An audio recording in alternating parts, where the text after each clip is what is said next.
मेरा कैट का सेशन चल रहा था।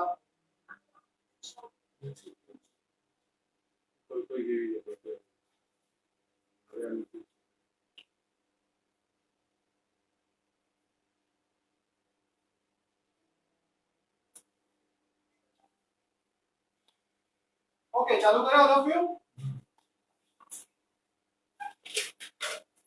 ऑनलाइन ऑडियो वीडियो ठीक है?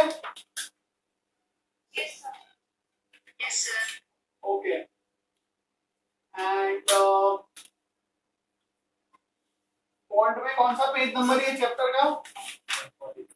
किसी के पास सॉफ्ट कॉपी है तो जरा ग्रुप पे भेजो।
पासपोर्ट डिटेल्स लिंक करना सेपरेट कर सकते हाँ बट कर ले। एक बार कर लेना फिर सेपरेट कर चेंज कर सकते कैसा है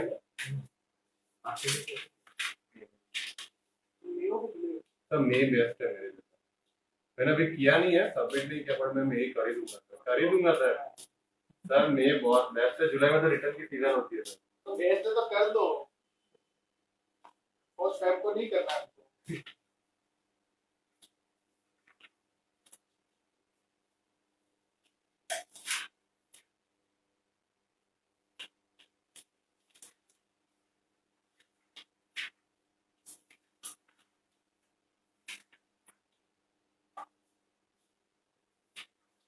okay so whether your hard copy और योर द पीडीएफ, बेसिकली हम लोग है पेज नंबर, जो प्रिंटेड पेज नंबर है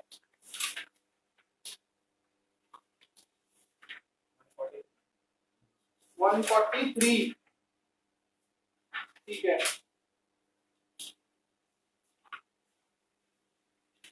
यस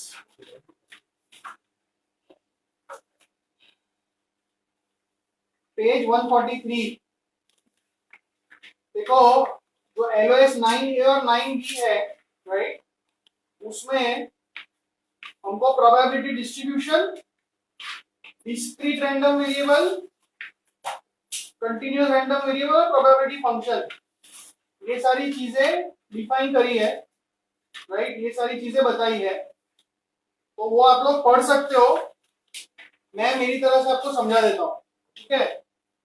तो first and foremost what is the probability distribution, right. So probability distribution is just a fancy name for a table like this. Sorry?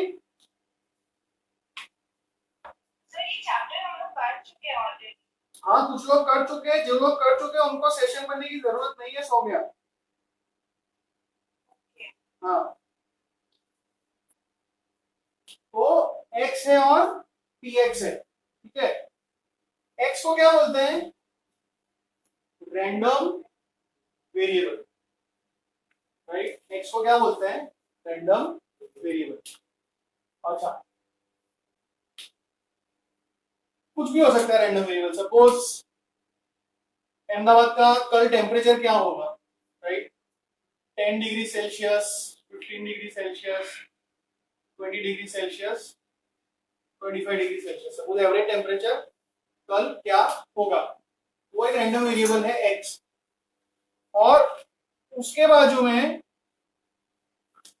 उसका probability लिख रहा है कि सपोज इसका probability 0.1 है, ये 0.3 है, ये 0.4 है और ये 0.2 है, राइट। एक चीज है कि सारे प्रोबेबिलिटी के वैल्यू 0 और 1 के बीच में होने चाहिए और प्रोबेबिलिटी का टोटल 1 होना चाहिए। Then this table is a valid probability distribution, जिसको हम सही प्रोबेबिलिटी डिस्ट्रीब्यूशन बोल सकते हैं। और ये जो px है this is your probability function, right.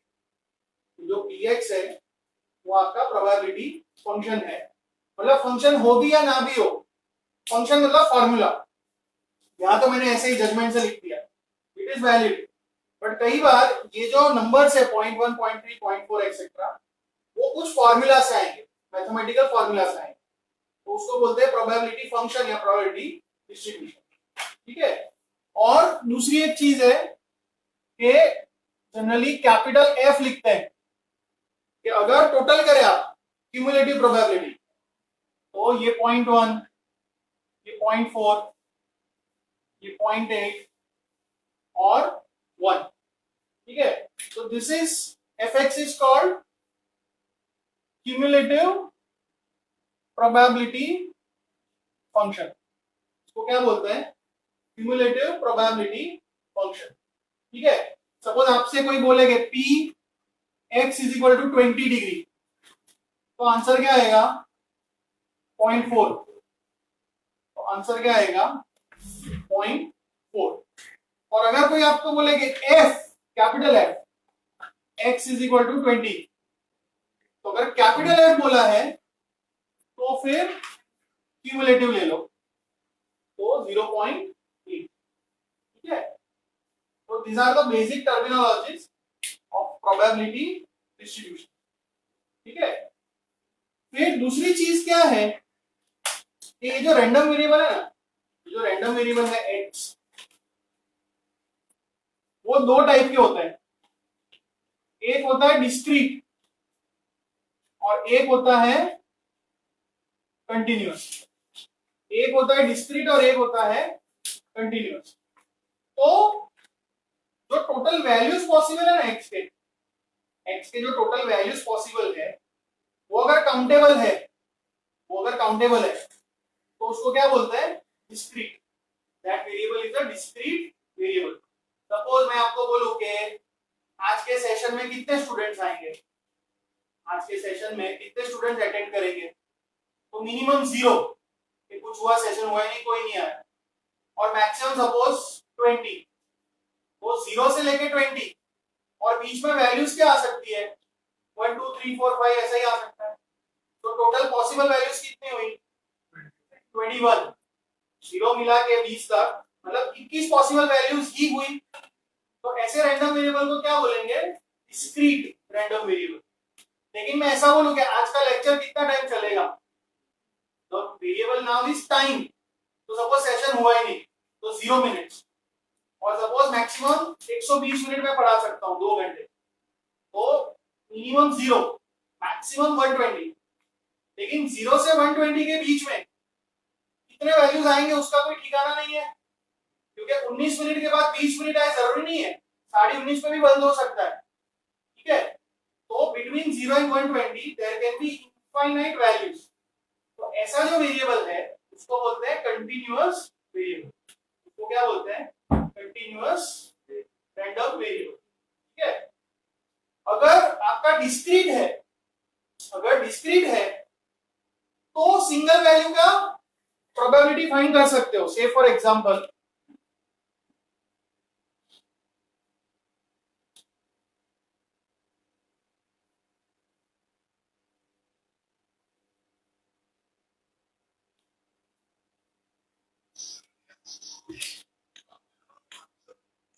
Suppose discrete में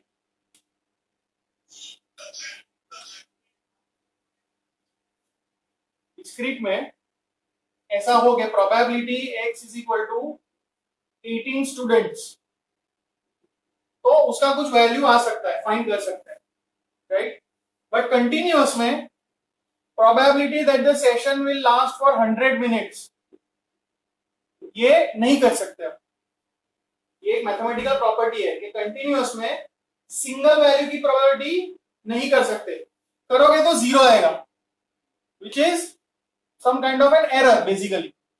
वो एक्चुअली प्रोबेबिलिटी जीरो नहीं है, कुछ प्रोबेबिलिटी है बट वो फाइंड नहीं कर सकते। तो कंटिन्यूअस में हमेशा क्या करना पड़ेगा कि मान लो फिर भी हमको 100 मिनट का करना ही है, तो you will have to frame it like this, what is the probability that the session will last between say 99.5 and 100.5 minutes. तो ऐसा रेंज में डिफाइन करोगे तो फिर कर सकते हैं। समझ में आया सबको difference between discrete and continuous? ठीक है, इसका रीजन यही है ना कि मतलब इनफाइनाइट, करेक्ट, ये डिनोमिनेटर तो इनफाइनाइट है तो वो नहीं कर सकते, राइट।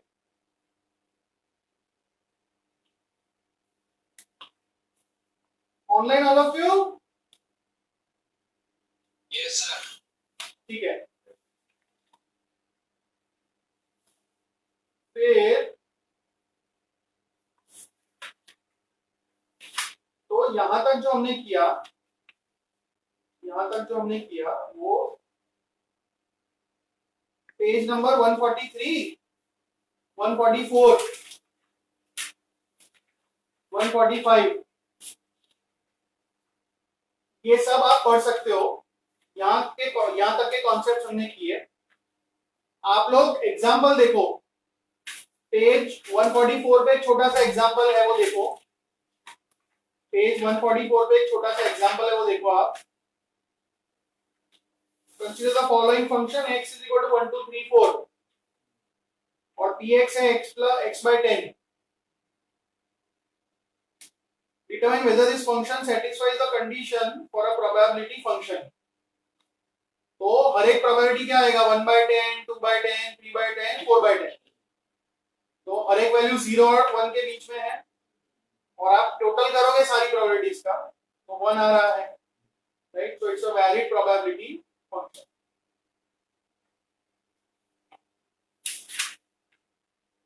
फिर 145 पे जो फिगर दिया है ना वो बेल शेप जैसा, इसमें कंफ्यूज मत होना, हम तो डिटेल में नॉर्मल डिस्ट्रीब्यूशन पढ़ने वाले हैं तो वो ठीक है। It is just to show the difference between probability function and cumulative probability function. तो उसमें कोई टेक्निकलिटी में जाने की जरूरत नहीं है। आप लोग एग्जांपल देखो नीचे जो दिया है क्यूमुलेटिव डिस्ट्रीब्यूशन फंक्शन, वो वाला देखो।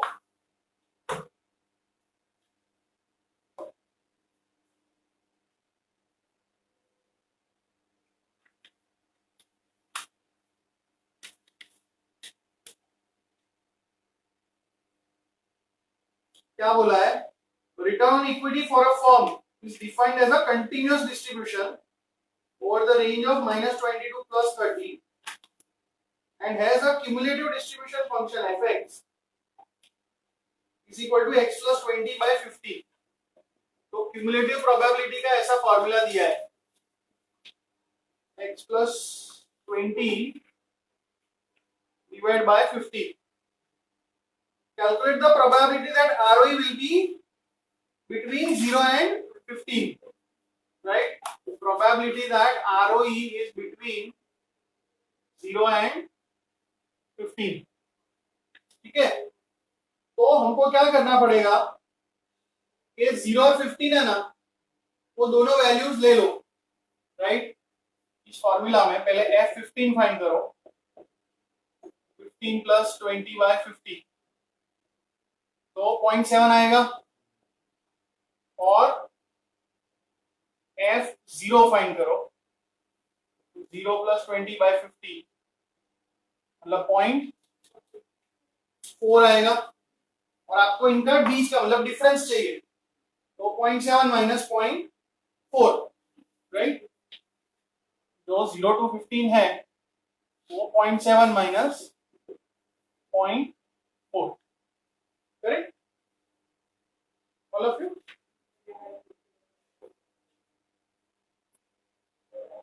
ठीक है, 146 पे जो एग्जांपल दिया है वो खुद से करो, सिंपल है।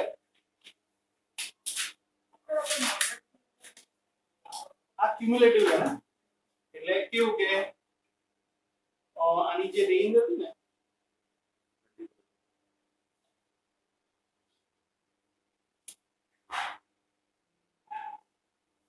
-22 + 30 હતો, ઇટ્સ લાઈક -20 થી લઈને +30 બરાબર।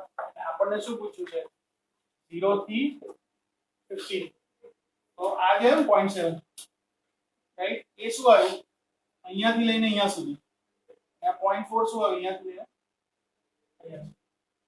we want this difference, so this is 0.7, this is 0.4, so this difference has to be 0.3।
बोलो ऑल ऑफ यू।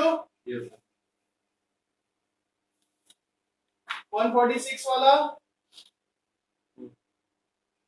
x 2 4 6 8 10 है, उन लोगों ने सॉल्यूशन में सिर्फ 8 तक दिखाया है, which is fine, ठीक है। और हर एक का px सेम है, राइट। हाँ, और ये जो नाम है ना यूनिफॉर्म डिस्ट्रीब्यूशन, तो जब भी यूनिफॉर्म नाम सुनो दैट मींस सारी प्रोबेबिलिटी इक्वल, और इसमें 5 आउटकम्स है, तो इसलिए 1/5 इज 0.2। भले उन लोगों ने लिख दिया है 0.2, बट ना लिखा हो तो भी डिस्क्रीट यूनिफॉर्म, अगर यूनिफॉर्म लिखा है तो हमको पता चलना चाहिए कि 1/5, अगर 4 आउटकम होते तो 1/4 ऐसा, ठीक है।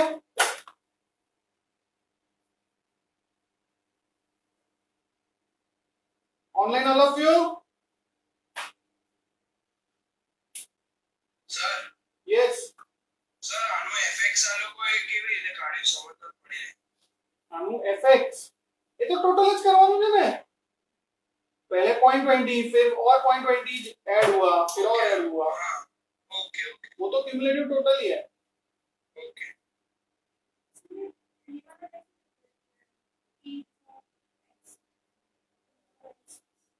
सॉरी p2 Range वाला। विटामिन p6 पूछा है, वो तो हो गया। हाँ, फिर 2 से लेके 8 तो, और इंक्लूडिंग, तो 2 से लेके 8 मतलब 2 4 6 और 8, तो 0.2 4 बार आएगा, 0.2 + 0.2 + 0.2 + 0.8 बेसिक, मतलब 4 बार 0.2 ऐड हो जाएगा। बोलो जाए आगे। Yes, sir. तो ये जो था ना अब तक का वो सॉर्ट ऑफ इंट्रोडक्शन था। Now we are moving to the actual formulae, जो डिस्ट्रीब्यूशंस है उसमें हम अभी स्टार्ट कर रहे हैं। तो सबसे पहला जो दिया वो बाइनोमियल डिस्ट्रीब्यूशन है।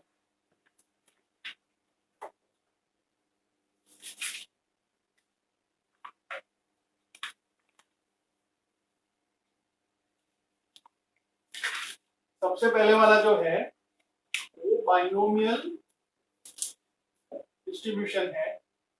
तो बाइनोमियल में आपको क्या याद रखना है कि एक तो वो डिस्क्रीट है, इट्स अ डिस्क्रीट डिस्ट्रीब्यूशन, मतलब रैंडम वेरिएबल जो डिस्क्रीट है उसके लिए ही ये यूज होता है। अच्छा, कब यूज करते हैं? तो there are n independent trials. Independent trials मतलब एक का असर दूसरे पे नहीं होना चाहिए। सपोज 4 स्टूडेंट एग्जाम दे रहे हैं तो एक का रिजल्ट का फर्क असर दूसरे पे नहीं होना चाहिए, then it will be independent, right. तो एन इंडिपेंडेंट ट्रायल्स है। Each trial has 2 outcomes. Binomial में बाय मतलब 2, मतलब आपका प्रोसीजर या आपका सिचुएशन ऐसा होना चाहिए इसमें हर एक बार 2 ही आउटकम आना चाहिए, जैसे पास या फेल, हेड्स या टेल्स। अगर स्टॉक है तो ऊपर गया कि नीचे गया, right. Only 2 outcome should be possible. And third, probability of success, इसको जनरली पी बोलते हैं, that should be constant. Suppose मेरे 4 स्टूडेंट्स एग्जाम में बैठ रहे हैं, चारों का इंडिपेंडेंट रिजल्ट आने वाला है, मुझे पता है, एक दूसरे से कुछ लेना देना नहीं है, राइट। सपोज 4 फास्ट फ्रेंड्स और साथ में पढ़ते हो तो ये फॉर्मूला अप्लाई नहीं कर सकता क्योंकि कुछ असर पड़ा होगा एक दूसरे का। बट सपोज 4 बिल्कुल अलग लोग हैं, किसी को मिले भी नहीं है, राइट। और इन सारी एग्जाम में इन्विजिलेशन तो मस्त होता है, कॉपी वॉपी तो गले बाजू में बैठे तो भी नहीं कर सकते, तो चारों का रिजल्ट ट्रूली इंडिपेंडेंट होगा, राइट। और 2 ही आउटकम्स है, 2 ही आउटकम्स है। सपोज एन मेरा 4 है, आउटकम 2 ही है, पास या फेल। और मैं ऐसा बोलूं कि हर एक स्टूडेंट का पास होने का चांस 0.4 है। सपोज मैं 40% रिजल्ट गिन रहा हूं और हर एक स्टूडेंट एवरेज है, तो for every student probability of success is 0.4। अरे हाँ, मतलब इसमें हर एक रैंडम वेरिएबल की प्रॉपर्टीज सेम होगी वेरिएबल का। मतलब स्टूडेंट सपोज के इक्वली हाँ करेक्ट, मतलब हर एक का एवरेज में मान के चल रहा हूं, हर एक का चांस 0.4 है, राइट। अच्छा, तो अगर मैं ऐसा पूछूं कि what is the probability that 3 students will pass out of 4, 4 में से 3 स्टूडेंट्स पास हो जाएंगे, उसकी प्रोबेबिलिटी क्या है? तो उसके लिए फॉर्मूला है, फॉर्मूला क्या है? P of x is equal to NCX। C मतलब कॉम्बिनेशन, हमारे कैलकुलेटर में कॉम्बिनेशन का फंक्शन है NCX P raise to x Q raise to n minus x। Text book में थोड़ा फॉर्मूला अलग लिखा है, NCX का फॉर्मूला लिखा है, जरूरत नहीं है क्योंकि कैलकुलेटर में है। और अपने को n और p दिए होंगे, Q is 1 minus p, n और p दिए होंगे, Q इज 1 माइनस p। तो अपने केस में x इज इक्वल टू 3, तो क्या आएगा? 4c3 into 0.4 raise to 3, Q है 0.6 और 4 माइनस 3 मतलब 1, ठीक है। तो कैलकुलेटर में करो, ऑल ऑफ यू कैलकुलेटर में करो आप।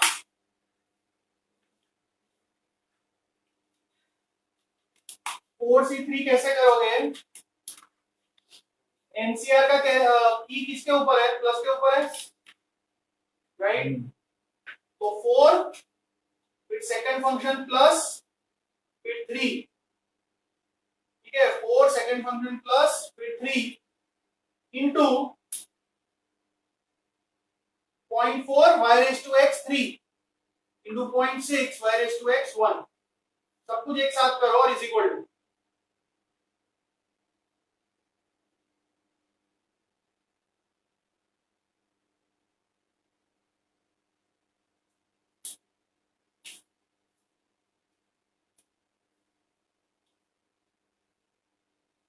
तो ये एनपीआर वाला यूज करेगा। NCR.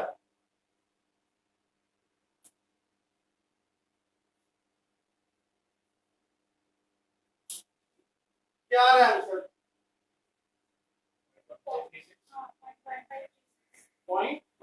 1.1536. Sir, 0.1536. Okay. 0.1536 is the answer. 4 में से 3 पास हो जाए उसका ये प्रोबेबिलिटी है. All of you? Online all of you? Yes, sir, understood. Okay. तो उन लोगों ने जो एग्जांपल दिया वो करो 147 पे.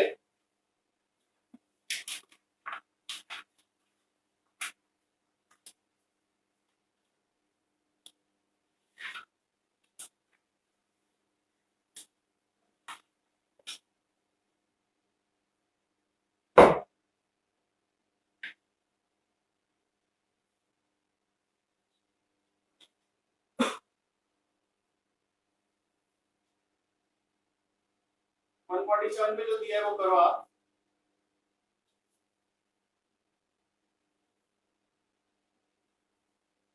Compute the probability of drawing 3 black beans from a bowl of black and white beans. Probability of selecting a black bean is 0.6. So P 0.6 है, right? You will draw 5 beans. मतलब n 5 है. और हमको 3 मतलब x 3 है.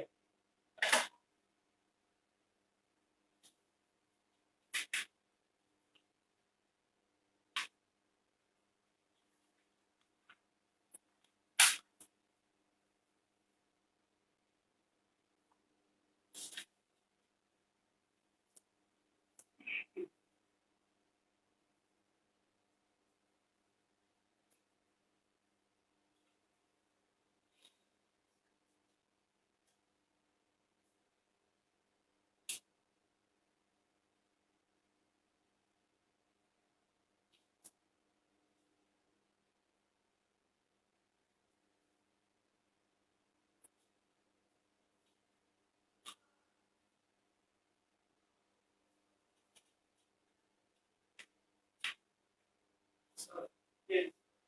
Sir, इसमें if it is used during an amount of independent trials, those dependent trials तो फिर ये फॉर्मूला suppose के like beans 5 और 4 red beans और एक suppose के निकाल और red beans निकाल उसके बाद आंटी रहे अगर रिप्लेस नहीं कर रहे हो वो ट्रायल चेंज तो ये फॉर्मूला आ रहा है सबका आंसर. ठीक है ना? ओके. अच्छा फिर सी हर एक जो डिस्ट्रीब्यूशन होता है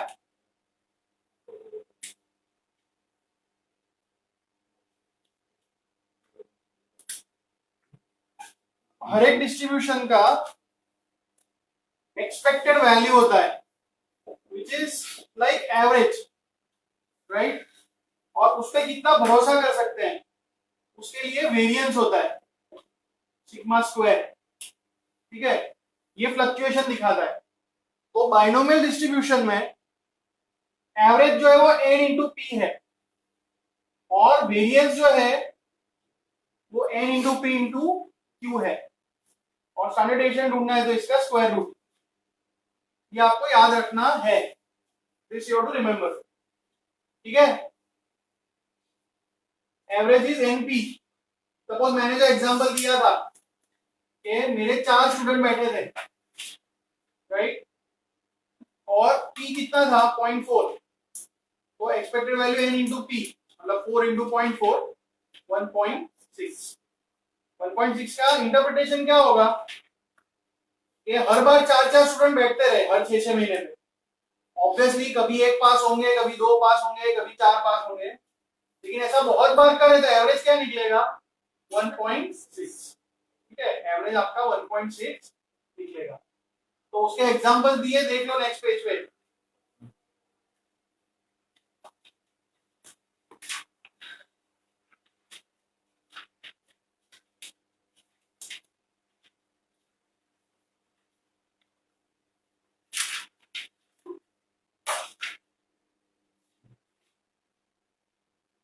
वन 148 पे जो एग्जांपल दिया वो देख लो.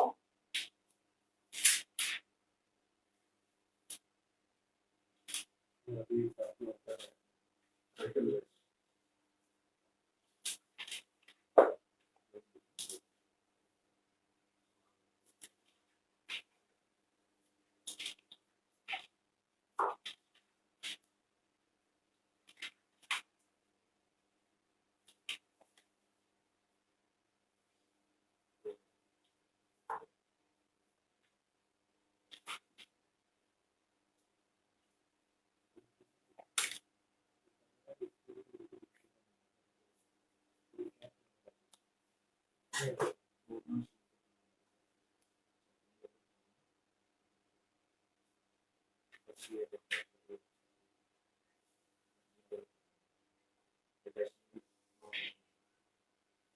कहानी लंबी है लेकिन सॉल्यूशन बहुत छोटा है, राइट।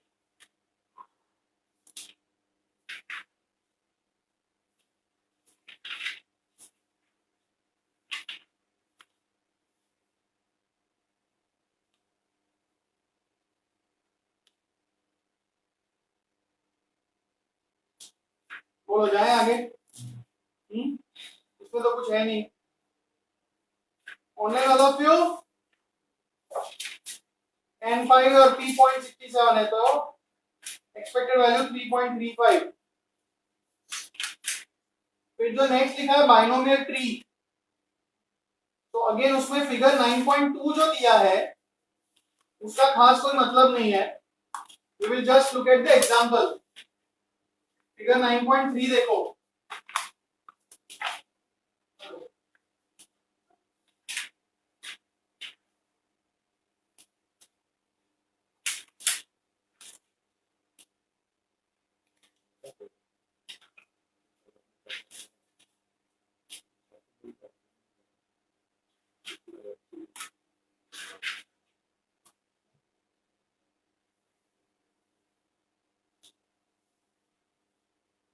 वो जो फिगर 9.3 में दिया है ना, from practical point of view हमें वो आना चाहिए, राइट। और आगे फाइनेंस के कुछ टॉपिक्स है, not in L1 but advance topics है जिसमें ये मेथड हम यूज करते हैं। बट यहां से वो तो काफी सिंपल है। जैसे इन लोगों ने दिया है कि अभी कोई स्टॉक का भाव 50 है, तो एक बाइनोमियल मॉडल होता है कि हम लोग हर बार अज्यूम करेंगे कि वो दो ही वैल्यूज चेंज करके ले सकता है, या तो ऊपर या नीचे। और यहाँ पे ऐसा अज्यूम कर रहे हैं कि ऊपर जाएगा तो 50 इंटू 1.1 हो जाएगा, मतलब 10% बढ़ जाएगा, और नीचे जाएगा तो डिवाइड बाय 1.1 हो जाएगा। This is 55 and this is 45.45। Okay, then again 55 into 1.1 तो आपका 60.5 है, और 55 डिवाइड बाय 1.1 तो वो 50 आएगा। फिर यहाँ पे 45.45 इंटू 1.1 वो 50 आएगा, और 45.45 डिवाइड बाय 1.1 तो वो आ रहा है 41.32। ठीक है, तो ये तो मैकेनिकल था, हर बार 1.1 से मल्टीप्लाई किया और डिवाइड किया, वो जस्ट असम्पशन है, राइट। अच्छा, और हर एक बार जो प्रोबेबिलिटी है ना ऊपर जाने की और नीचे जाने की, वो हम सेम रखेंगे। मतलब इसमें क्या 0.7 0.3 दिया है ना, राइट। ये बढ़ने का प्रोबेबिलिटी 0.7 है और कम होने का 0.3 है, और वही प्रोबेबिलिटी यहाँ पे भी चालू रहेंगे 0.7 0.3। ओके, 0.7 0.3। तो जो फाइनल वैल्यूज आई आपकी, final values after 2 periods, your values could be this 4 या 3, क्योंकि 50 तो 2 बार आ रहा है, तो उनकी प्रोबेबिलिटी फाइंड करना आना चाहिए। तो जो 60.5 है वो आने की प्रोबेबिलिटी क्या है 0.7 इंटू 0.7, राइट, मतलब 0.49। फिर ये आने का क्या चांस है 0.7 इंटू 0.3 0.21। फिर इसका 0.3 इंटू 0.7 मतलब अगेन 0.21, और ये 0.3 इंटू 0.3 तो 0.09 और इसको समराइज करके रखूं तो मेरा वैल्यू या तो 60.5 है, उसका प्रोबेबिलिटी 0.49 है, या तो 50 है जिसका 0.42 है, 0.21 और 0.21, और या तो 41.32 है जिसका 0.09 है। ठीक है, और सबका टोटल करोगे तो 1 आ जाएगा। This much you should know. ठीक है, सर ये लास्ट पॉइंट वापस समझाओ। क्या बोलो? ये जो आपने 0.49 और वो सब किया ना, वो फिर से समझाओ। वो तो ये कॉपी कर रहे हैं, ये 0.49, फिर ये 21 मतलब 0.42 50 का, और ये 0.09। नहीं सर, ऐसा नहीं बोल रहा हूँ। तो मैं ऐसा बोल रहा हूँ कि वो वैल्यूज आई कैसे? अच्छा देख, ये 0.49 कैसे आया, तो 2 बार अप गया ना, मतलब ये 0.7 इंटू 0.7, ओके फिर 0.7 इंटू 0.3 तो 0.21 ऐसा। Okay okay. हाँ, ठीक है। अच्छा, फिर 9b पे आओ। ये हमारा बाइनोमियल डिस्ट्रीब्यूशन था। जो नेक्स्ट है वो यूनिफॉर्म डिस्ट्रीब्यूशन है।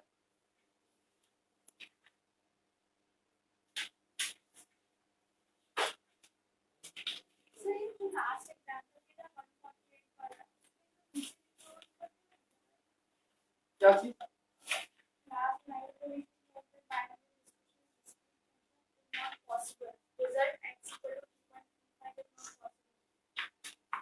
हाँ मतलब 3 पॉइंट, जैसे मैंने नहीं बोला कि 1.6 एवरेज आया है, तो थोड़ा 1.6 स्टूडेंट पास होने वाले हैं, तो वो तो लेकिन लॉन्ग टर्म का एवरेज दिखेगा।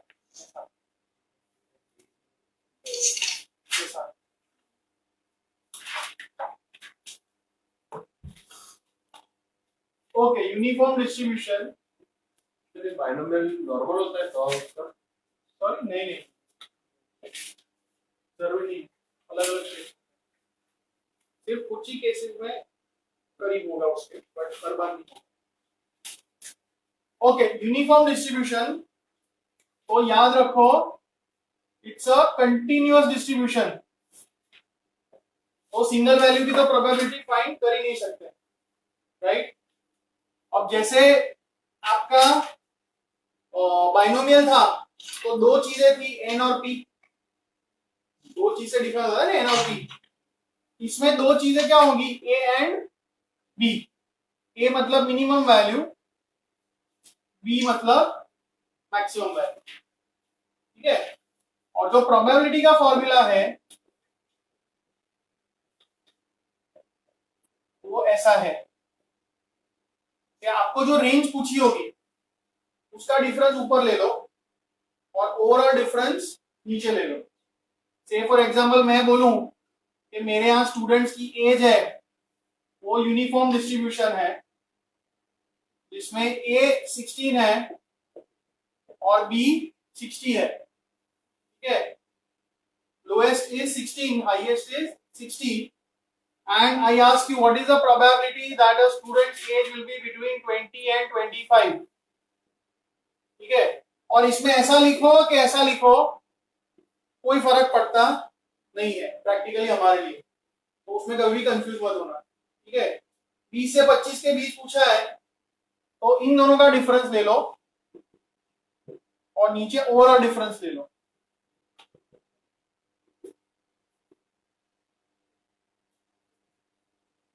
तो 5/44। ठीक है, समझ लो।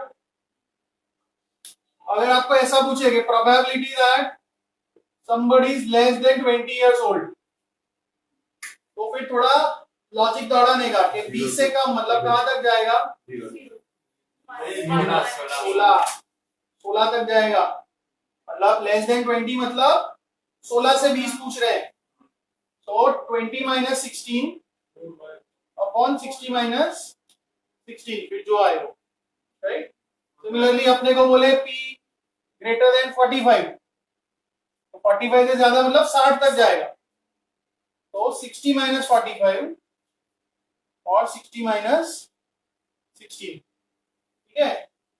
और इसका जो शेप होता है वो ऐसा दिखता है कि मैक्सिमम और मिनिमम जो है ए और बी, उसके बीच अगर वैल्यू है तो सबकी प्रोबेबिलिटी सेम है और बाकी फिर 0 है। तो मतलब P ये और Q पॉइंट पर ये x है, ये पी एक्स है। सॉरी क्या बोल रहे हो? P और Q दोनों पॉइंट पर है। पी क्यू है ये। Example, practical example. एजम्पशन की बात है, जनरली नेचर में तो ऐसा कुछ दिखेगा नहीं। एक्चुअली वही सोचता हूँ। बट सपोज अब मेरा एक्सपीरियंस ऐसा है कि मेरा कोई भी एज के स्टूडेंट आता है, तो जब मैं सिमुलेशन या ऐसा कुछ रन करना चाहूँ तो I can take that assumption. सबकी प्रोबेबिलिटी सेम हो वो कैसे हो? मतलब बेस्ड ऑन माय एक्सपीरियंस कि कोई भी आते हैं और ऐसा कोई पैटर्न नहीं दिख रहा है, समझा? सपोज हाँ अगर डेटा में ऐसा लिखा होगा नहीं 20 से 30 साल वाले ज्यादा आ रहे हैं, तो then I should not use this distribution. But suppose मेरा डेटा ऐसा बोलता है कि नहीं ऐसा कुछ जरूरत नहीं है, कोई भी एज का लगभग सेम ही प्रोबेबिलिटी है, तो फिर ये यूज कर सकते हैं। ठीक है, उनका एग्जांपल देख लो, सुनो उनका एग्जांपल देख लो जो 150 में दिया है, और फिर फर्स्ट वाली क्विज चालू करो, कोडिंग क्वेश्चन से चालू करो।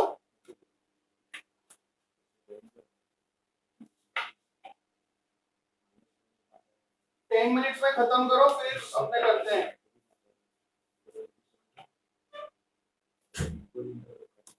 हाँ वो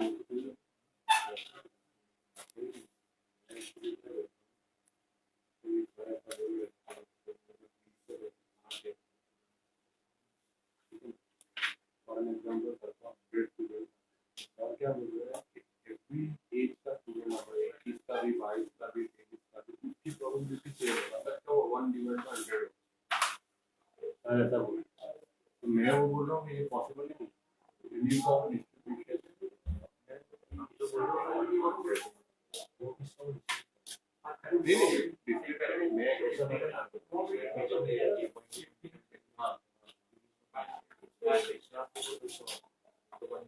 तो मैं वही बोल रहा हूँ ये बोलता हूँ कि ये वेरिएबल भी हो यूनिफॉर्म डिस्ट्रीब्यूशन भी हो, इट इज वेरी डिफिकल्ट।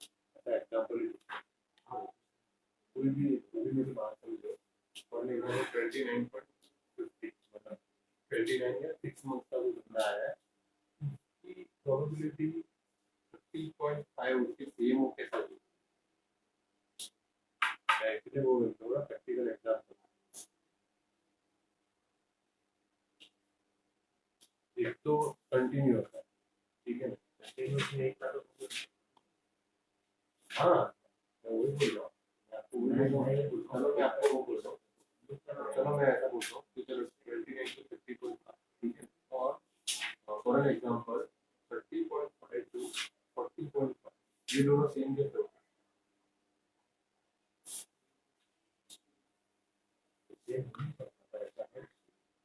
ये है ना अपन तो अलग है, मतलब वो उसको प्रैक्टिकली डाइजेस्ट करना बहुत डिफिकल्ट है। मैं आपको वो बोल रहा हूँ थ्योरेटिकल ठीक है कि 10 साल का ही फर्क है, 10 साल का ही फर्क है वो समझ में आता है। हाँ तो वो ठीक है तो 30.5 to 31.50 1 to नहीं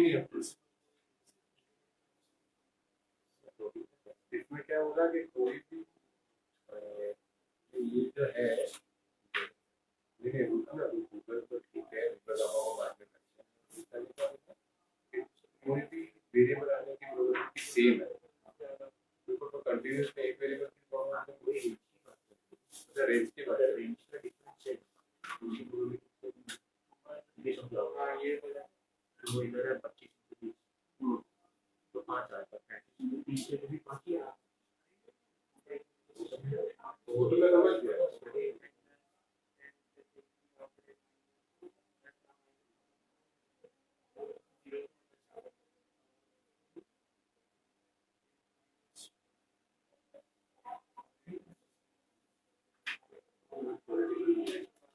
नॉर्मल डिस्ट्रीब्यूशन जैसा ही है, नॉर्मल डिस्ट्रीब्यूशन जैसा ही है, मतलब परफेक्ट नहीं मिलेगा तेरे को, वो है एक्चुअली थ्योरेटिकल ही है, उसकी जितने अजम्पशन है वही थ्योरेटिकल बहुत है।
ये फाइनल में मेरे को बहुत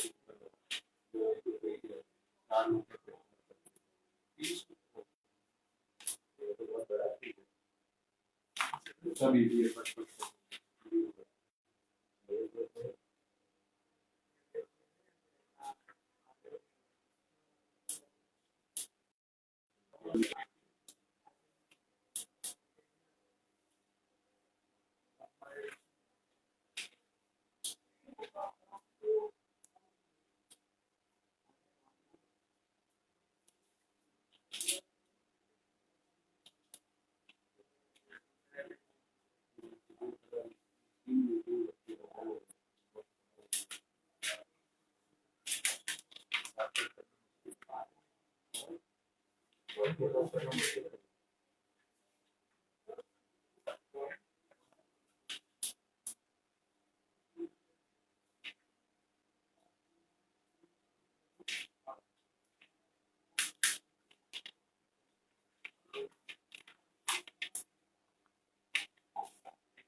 कैटेगराइज किया।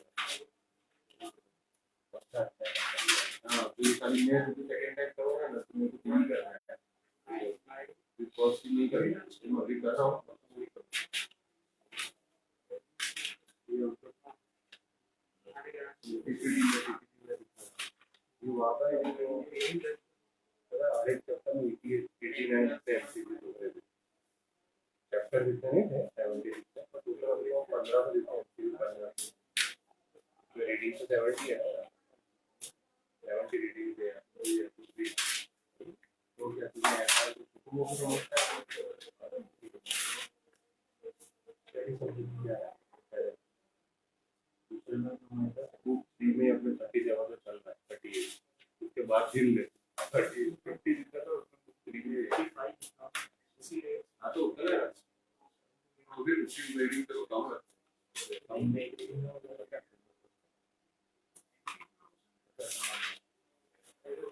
ये हो गए 50 दिन हो गए, ये 50 दिन हो गए पूरा एक बार रीड किए तो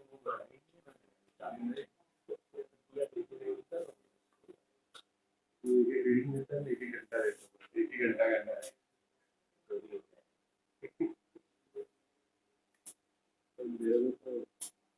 जो लॉकडाउन में दिमाग में घुसता है वही अच्छा था।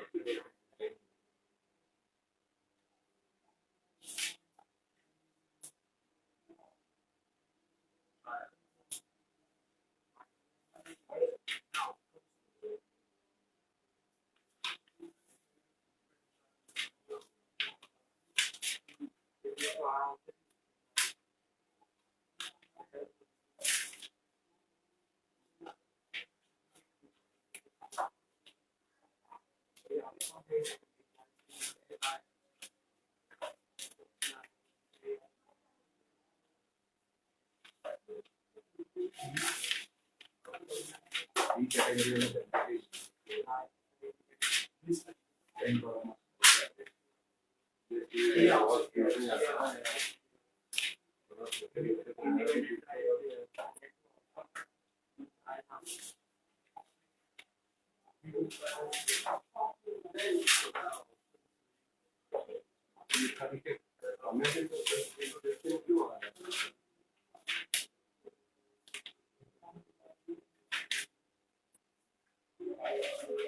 मुझे कैल्शियम यूज करना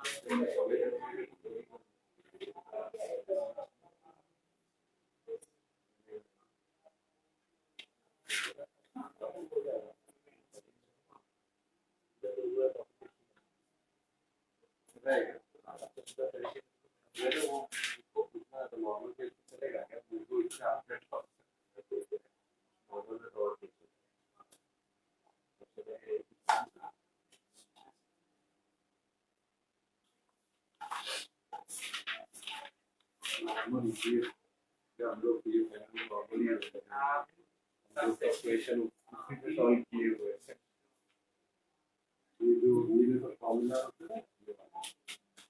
वो तो हिंदी डिक्शन करते होते हैं स्टेप बाय स्टेप करना पड़ता है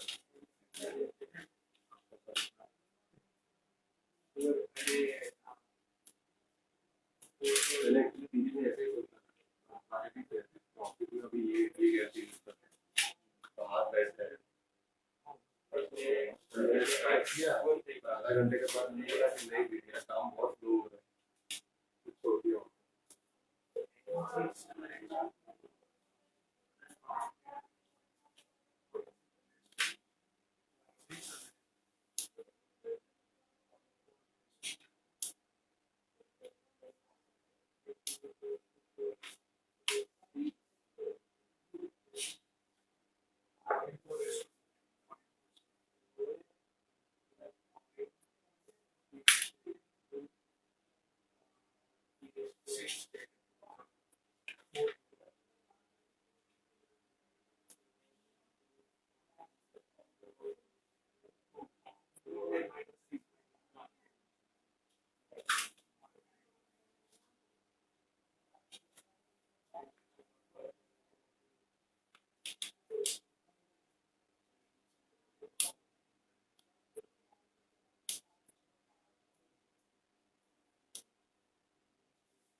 इसमें चेक कैसे करते हैं चेक नहीं होता है प्रॉब्लम भी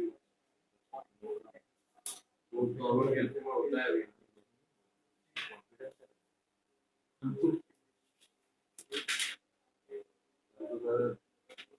नॉर्मल में भी 2 बार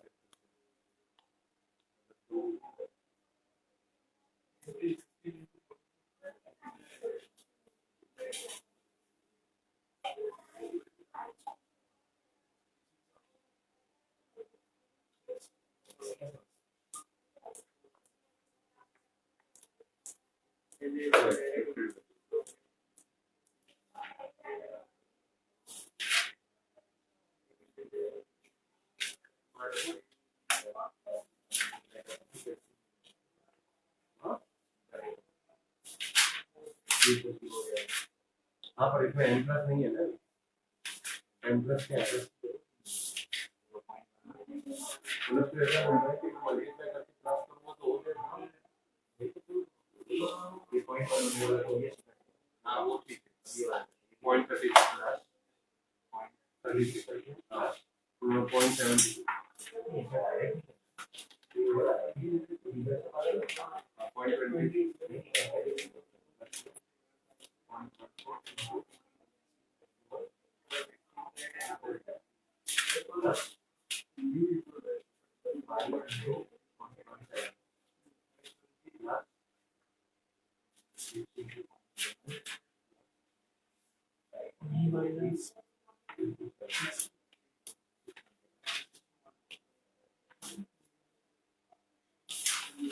इसका आंसर कैसे आएगा, नहीं होगा, कोई नहीं होगा, कुछ भी है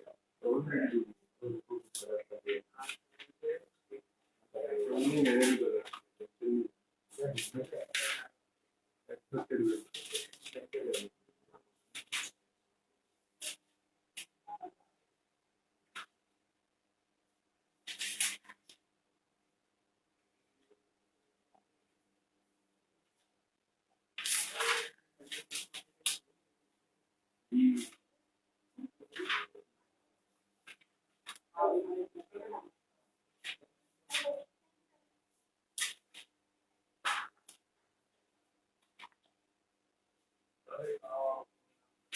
हाँ बोलो चलो। 8 and 14 6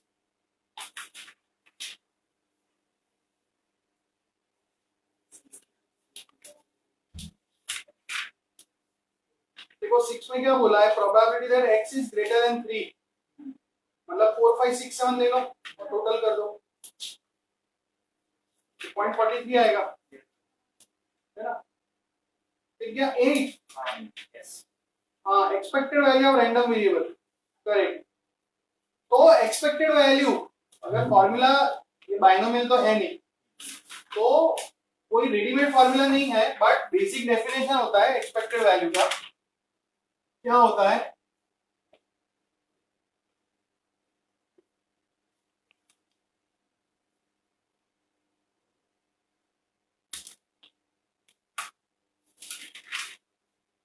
एक्सपेक्टेड वैल्यू मतलब summation x into P x होता है, मतलब सारे x को पी एक्स से मल्टीप्लाई करो और ऐड करो, 0 इंटू 0.04 प्लस 1 इंटू 0.11 ऐसा, तो आंसर आएगा।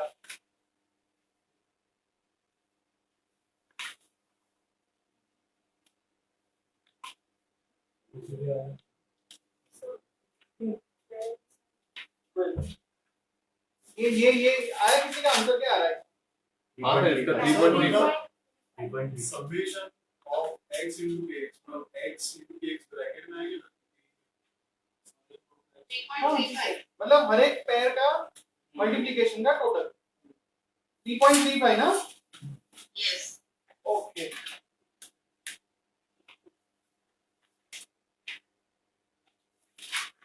फिर कौन सा 12th में प्रॉब्लम है, 12th में क्या 10% ऑफ ऑल कॉलेज स्टूडेंट्स, तो वो जो है, और random sample of 6 recently hired graduate, तो n6 है, p.1 है, n is 6, p is 0.1, and we have been asked px is equal to probability that exactly 2, so ncx p raised to a q raised to ऐसा है।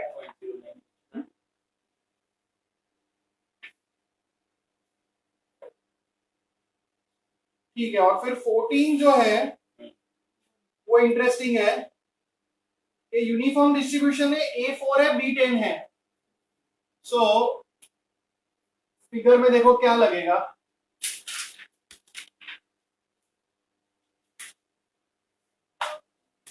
A is 4 and B is 10। अब हमको तो क्या पूछा है, capital F20, मतलब 20 तो कहां पे आएगा, यहां पे आएगा, और क्यूमुलेटिव मतलब यहां से लेके यहां तक, राइट। तो सब वैल्यूज आ गई,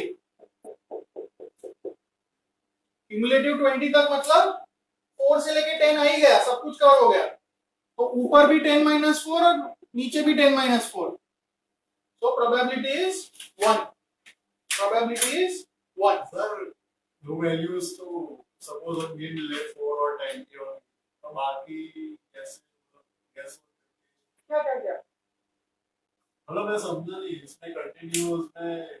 मतलब ऐसा बोल रहे हैं, मैं ऐसा बोलूं कि मेरे यहाँ स्टूडेंट्स 16 से लेके 60 साल तक आते हैं, और फिर कोई ऐसा पूछे कि व्हाट इज द प्रोबेबिलिटी कि आपका जो स्टूडेंट का एज होगा ना वो 10 से लेके 80 होगा, तो वो तो 100% ही होगा ना, 10 से 80 में तो सब आ ही जाएंगे ना, 16 से 60 के बीच वाले जो है वो सब इसमें तो आ ही जाएंगे, तो इसलिए प्रोबेबिलिटी 1 है, दैट इज द लॉजिक। ठीक है,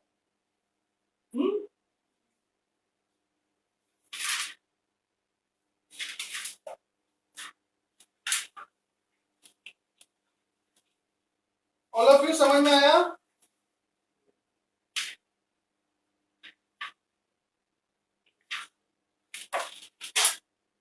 ठीक है, तो नेक्स्ट वाला देखते हैं, normal distribution. Let us move on to the next one which is normal distribution.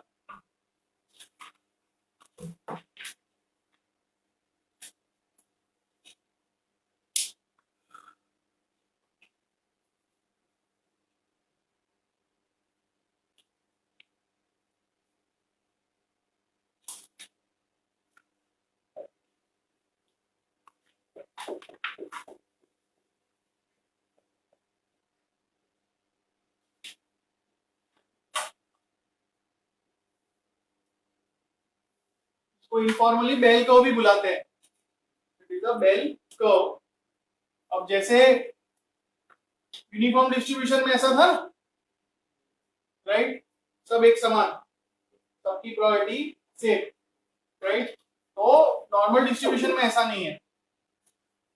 Normal distribution कैसा लगेगा, ऐसा बेल शेप होगा, ऐसा बेल शेप होगा, राइट। ये सपोज मैं वही एग्जांपल दे रहा हूं कि मेरे यहाँ कितनी एज के स्टूडेंट्स आएंगे, राइट। तो सपोज ये 20 है, ये 60 है सपोज, ठीक है। तो 60 से ज्यादा बहुत कम चांस है, 20 से कम अगेन बहुत कम चांस है।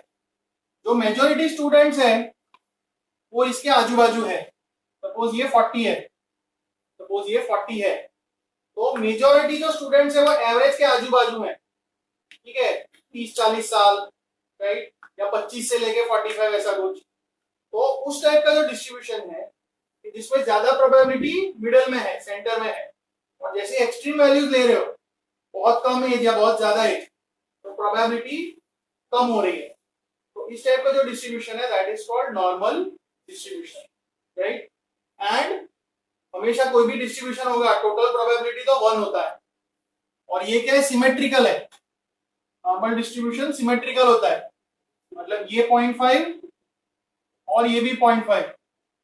सपोज एवरेज 40 है तो 40 से ज्यादा होने का चांस 0.5, 40 से कम होने का चांस भी 0.5, ठीक है। फिर ये जो टेल्स है वो इंफिनिटी तक एक्सटेंड करती है, प्लस और माइनस, मतलब 60 से ऊपर चांस बहुत कम है लेकिन जीरो नहीं है, 20 से कम चांस बहुत कम है लेकिन जीरो नहीं बोल सकते, ठीक है। और ये सिमेट्रिकल है। फिर इसमें लिखा है, प्रॉपर्टीज पढ़ोगे ना तो कर्टोसिस लिखा है, तो कर्टोसिस 3 है, तो वो एक टेक्निकल पैरामीटर है जो पीक मेजर करता है। तो इसमें ज्यादा कोई इंटरप्रिटेशन नहीं है, बट एज अ प्रॉपर्टी अभी याद रखना कि नॉर्मल डिस्ट्रीब्यूशन का कर्टोसिस 3 होता है, ठीक है। अच्छा, फिर जो लिखा है उसके प्रॉपर्टीज एक बार सिर्फ देख लो। मीन हाँ, it is completely describe by mean and variance.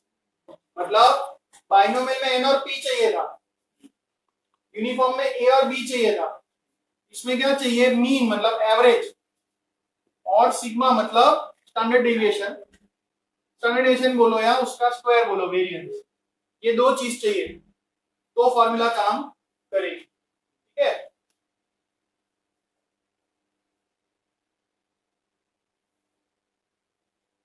फिर स्क्यूनेस 0, तो स्क्यूनेस मतलब सिमेट्री का ऑपोजिट, तो ये सिमेट्रिकल है मतलब स्क्यूनेस 0 है, कर्टोसिस 3 है।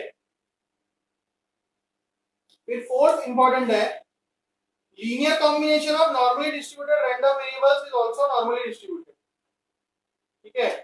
कि अगर दो चीजें नॉर्मल है, राइट, सपोज इंडिया में लोगों की हाइट वो नॉर्मली डिस्ट्रीब्यूटेड है और पाकिस्तान में लोगों की हाइट वो भी नॉर्मली डिस्ट्रीब्यूटेड है, तो मैं एक नया वेरिएबल करूं कि इंडिया वालों की हाइट प्लस पाकिस्तान वालों की हाइट, तो वो भी नॉर्मल डिस्ट्रीब्यूशन ही एग्जिबिट करेगा, ठीक है। और कोई भी लीनियर कॉम्बिनेशन मतलब प्लस करूं, माइनस करूं, या 2 into India plus 3 into Pakistan, कुछ भी, कोई स्क्वायर टर्म नहीं आना चाहिए, कोई भी लीनियर कॉम्बिनेशन लोगे तो वो नॉर्मल का नॉर्मल ही रहेगा।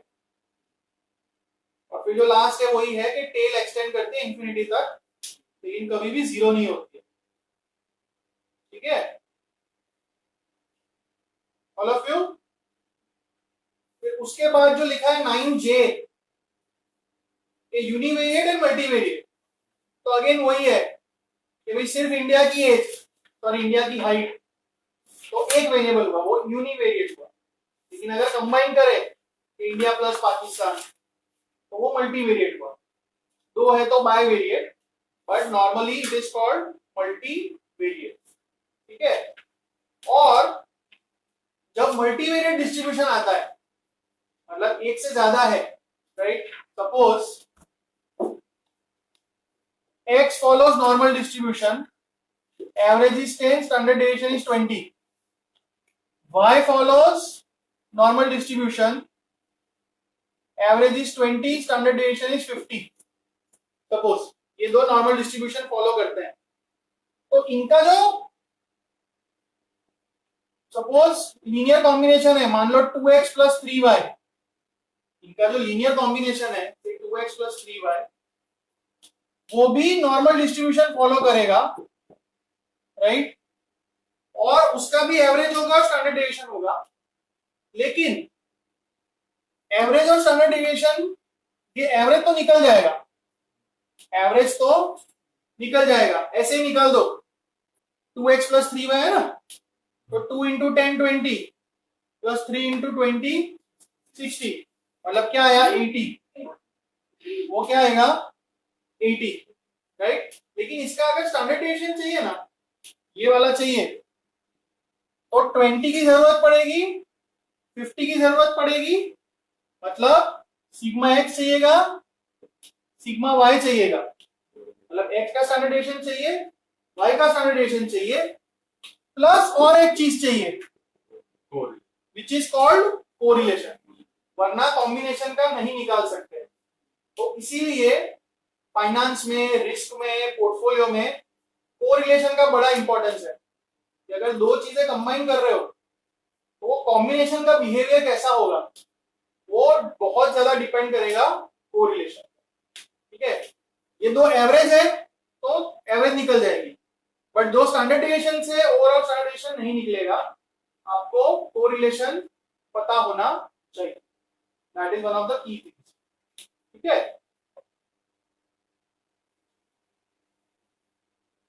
तो वही है role of correlation in multivariate normal distribution, right. और वो जो 3 बुलेट्स दिए हैं, वो जो 3 बुलेट्स दिए हैं उसका क्या मतलब है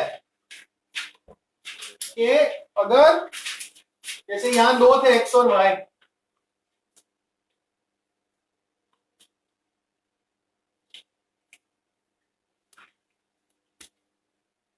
सपोज यहाँ पे दो है ना, एक्स और वाई, जैसे इन जनरल अगर n वेरिएबल्स है, अगर n वेरिएबल्स है तो आपको क्या क्या जरूरत पड़ेगी, n means mu1 mu2 up to mu n, right. Similarly n standard deviation चाहिए आपको, सिग्मा 1 सिग्मा 2 ऐसा, ठीक है। और क्या चाहिएगा, कोरिलेशन चाहिएगा। तो कोरिलेशन कितने चाहिए, तो दो दो की पेयर बना रहे, n में से दो दो की पेयर, सपोज 10 वेरिएबल है तो 10c2, हमने देखा ना कॉम्बिनेशन फंक्शन है, तो nc2 कोरिलेशंस आर रिक्वायर्ड, और nc2 का फॉर्मूला भी होता है nn-1/2, राइट। तो ये हमको पता होना चाहिए। इसमें दोनों डिस्ट्रीब्यूशन में वेरिएबल सेम होने चाहिए, नंबर ऑफ वेरिएबल सेम होने चाहिए दोनों डिस्ट्रीब्यूशन नहीं, n वेरिएबल्स है ना, सपोज 10 वेरिएबल्स है और वो 10 वेरिएबल नॉर्मल डिस्ट्रीब्यूशन फॉलो कर रहे हैं, और दूसरे तो डिस्ट्रीब्यूशन में कितने होने चाहिए। 10 का जो कॉम्बिनेशन है उसमें इतनी चीजें चाहिए हमको। मैं ऐसा बोल रहा हूँ मल्टीवेरिएट में अगर दो डिस्ट्रीब्यूशन मिक्सअप कर रहे हैं, यहाँ तो 10 कर रहे हैं, n कर रहे हैं, n वेरिएबल मतलब n मिक्सअप कर रहे हैं, सपोज n 10 है, हाँ ये x y लिखा है ना, हाँ उसके बाद a b c d e f g h i ऐसे 10 है, ठीक है, और उनको मिक्स कर रहे हैं उस प्रपोर्शन में, हाँ। ठीक है। तो तेरे को 10 एवरेज चाहिए, हाँ 10 स्टैंडर्ड डेविएशन चाहिए, तो जो 10 चीजें हैं उनकी एवरेज, उनके स्टैंडर्ड डेविएशन, और 10 में से दो दो की पेयर बनाओ, मतलब 45 आए, 45 कोरिलेशन। सर दोनों डिस्ट्रीब्यूशन की मिला के 10 वेरिएबल, 10 वेरिएबल मतलब 10 डिस्ट्रीब्यूशन, 10 नॉर्मल डिस्ट्रीब्यूशन है। सर मैं आपको वही बोल रहा हूँ कि जो 10 नॉर्मल लेकिन डिस्ट्रीब्यूशन है ना, पेयर दो दो वाले, उसके अंदर कितने वेरिएबल्स हों, ऐसा बोलो। क्या बोल रहे हो, 10 डिस्ट्रीब्यूशन आपने जो बताया, 10 वेरिएबल मतलब 10 डिस्ट्रीब्यूशन, हाँ 10 डिस्ट्रीब्यूशन आपने, ऐसा। if there are 10 variables, it means there are 10 distribution, उनको मिक्सअप कर रहे हैं, तो हमको इतनी चीजें चाहिए, जो तेरा मिक्सचर बनेगा। डिस्ट्रीब्यूशन के अंदर भी वेरिएबल्स होंगे, मैं आपको वो बता, क्या बोल रहे हो, कंफ्यूज मत करो सबको। सर अभी आप जैसे एज का इसका कोई आपने, लॉजिकल मतलब ही नहीं निकल रहा है मैं आपको ऐसा बोल रहा हूँ, सेशन के बाद, क्योंकि दूसरे लोग कंफ्यूज होते हैं ना, जो लोग पहली बार सीख रहा है वो ही सुनेंगे तो कंफ्यूज हो जाए। नहीं नहीं कोई बात, ओके ऑल ऑफ यू, यहां तक ठीक है। तो 9K जो है उसमें जो कॉन्फ्यूज इंटरवल लिखा है उसको अभी स्किप करो, वो बाद में आएगा। सिर्फ 155 पे आ जाओ, 155 पे आ जाओ। स्टैंडर्ड नॉर्मल डिस्ट्रीब्यूशन लिखा है। तो ये नहीं प्रैक्टिकल चीज है कि देखो हमने बाइनोमियल किया तो उसका फॉर्मूला था, हमने बाइनोमियल किया तो उसका फॉर्मूला था, यूनिफॉर्म किया तो उसका भी फॉर्मूला था। अभी नॉर्मल डिस्ट्रीब्यूशन में क्या है कि फॉर्मूला तो है लेकिन वो फॉर्मूला बहुत कॉम्प्लिकेटेड है, तो इसलिए इन लोगों ने एक ट्रिक निकाली है कि ये लोग क्या करते हैं कि टेबल्स बनाते हैं। आप लोगों ने भी शायद स्कूल कॉलेज में देखा होगा कि नॉर्मल डिस्ट्रीब्यूशन के टेबल्स आते हैं। तो वो टेबल कैसे बनते हैं कि नॉर्मल डिस्ट्रीब्यूशन ही है लेकिन एवरेज क्या लिया है 0 और स्टैंडर्ड डेविएशन क्या लिया है 1। फॉर्मूला हमने देखी नहीं है लेकिन जो भी फॉर्मूला होगी उसमें कहीं पे म्यू होगा और कहीं पे सिग्मा होगा, राइट। जैसे एन और पी होते थे, ए या बी होता था। तो अगर म्यू का वैल्यू 0 ले लो और सिग्मा का वैल्यू 1 ले लो तो जो वैल्यूज आती है, तो जो डिस्ट्रीब्यूशन बनता है उसको बोलते हैं स्टैंडर्ड नॉर्मल डिस्ट्रीब्यूशन। तो क्या बोलते हैं स्टैंडर्ड नॉर्मल डिस्ट्रीब्यूशन। जो पीछे टेबल दिया हुआ है वो हम देखेंगे नेक्स्ट टाइम, राइट। बट ऐसा जो डिस्ट्रीब्यूशन है कि नॉर्मल डिस्ट्रीब्यूशन, लेकिन म्यू को 0 ले लिया, सिग्मा को 1 ले लिया, तो उसको बोलते हैं स्टैंडर्ड नॉर्मल डिस्ट्रीब्यूशन। ठीक है, और वो टेबल यूज करने के लिए,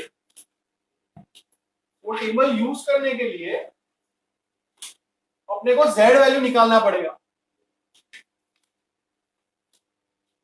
z वैल्यू निकालना पड़ेगा जो ऐसे निकलता है x minus mu upon sigma, right. से फॉर एग्जाम्पल कि मेरे यहाँ जो स्टूडेंट्स आते हैं उसका एवरेज एज 29 है और स्टैंडर्ड डेविएशन 10 है, बराबर। मेरे यहाँ जो आते हैं उसमें म्यू 29 है और सिग्मा 10 है। अब मुझे कुछ फाइंड करना है कि probability that age is more than 35। मुझे क्या फाइंड करना है, ये प्रोबेबिलिटी कि एज 35 से ज्यादा है। तो मेरे पास फॉर्मूला तो है नहीं, मेरे पास तो ये वाला टेबल है। तो ये वाला टेबल यूज करने के लिए मुझे क्या करना पड़ेगा कि ये जो 35 है ना, उसको z वैल्यू में कन्वर्ट करना पड़ेगा। तो 35 माइनस 29 अपॉन 10 मतलब 0.6, राइट। और इसका इंटरप्रिटेशन कि ये जो वैल्यू है 35 is 0.6 standard deviation away from mean. ये इसका मतलब हुआ। z 0.6 से मतलब जो एवरेज है उससे वो 0.6 स्टैंडर्ड डेविएशन आगे है। और फिर हम टेबल में देखेंगे z इज इक्वल टू 0.6। तो ये z वैल्यू या z स्कोर बोलते हैं। और ये जो प्रोसीजर है it is called standardising, the variable. और इसका यूज प्रैक्टिकली भी बहुत जगह पे होता है। सपोज आप एमबीए में एडमिशन लेने जाते हो आईआईएम्स में, तो अलग अलग लोग अप्लाई करते हैं। अब कोई सपोज गुजरात यूनिवर्सिटी में पढ़ा है, राइट, और कोई सपोज कर्नाटक यूनिवर्सिटी में पढ़ा है। अब ये लिखेगा मेरे 80% आए थे, ये बोलेगा मेरे 90% आए थे। तो ऐसा थोड़ी हुआ कि ये ज्यादा अच्छा है। तो वो लोग यूनिवर्सिटी का डेटाबेस देखेंगे, इसका म्यू कितना, सिग्मा कितना, इसका म्यू कितना, सिग्मा कितना, और फिर इसमें से z स्कोर और इसमें से z स्कोर निकालेंगे। और जो जिसका z स्कोर ज्यादा है वो रिलेटिवली ज्यादा परफॉर्मेंस बोला जाएगा। तो ये कॉन्सेप्ट है z स्कोर का, स्टैंडर्डाइजेशन। ठीक है, तो यहां तक मैं रखता हूं आज। इसका जो प्रैक्टिकल है मतलब टेबल देखना पड़ेगा और सॉल्व करेंगे, वो नेक्स्ट सेशन। ठीक है।